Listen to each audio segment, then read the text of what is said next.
దేశంలో ఏ రాష్ట్ర ముఖ్యమంత్రి గారి బర్త్డే అయినా ఎంత హడావుడి ఉంటుందో చెప్పాల్సిన పని లేదు కదా.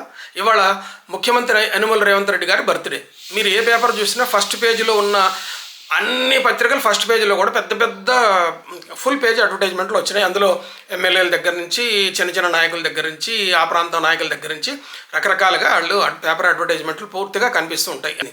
అంతేకాదు ముఖ్యమంత్రి గారు పోయే దారి ఏది అని చెప్పి ఆ దారిలో చిన్న చిన్న నాయకులు కూడా పెద్ద పెద్ద బ్యానర్లు వేసి ముఖ్యమంత్రి గారి పక్కన ఆయన ఉన్నట్టుగా ఆయన బర్త్డే విషెస్ చెప్పినట్టుగా ఆయన చేస్తుంటారు. గమ్మత్ ఏంటంటే ముఖ్యమంత్రి గారు ఆ దారిలో పోయేటప్పుడు ముందు కొన్ని వెహికల్స్ ఉంటాయి, వెనక్కి కొన్ని వెహికల్స్ ఉంటాయి. ఒక్క క్షణం ఒక తల తిప్పి పక్కకు తిప్పి ఆ బ్యానర్ను చూసే అవకాశం కూడా ఆయనకు ఉండదు. ఆయన చూడడం, ఈ బ్యానర్లు వేసే వాళ్ళందరికీ కూడా ఆయన చూడడానికి తెలుసు. మరి ఆయన చూడని దానికి ఈ పత్రికలన్నీ కూడా ఆయన చూడని దానికి ఎందుకు ఇస్తున్నట్టుగా అంటే ఈ అడ్వర్టైజ్మెంట్లు వేసే నాయకులు అందరి మనసులో ఉన్నది ఏంటంటే నేను ముఖ్యమంత్రి గారికి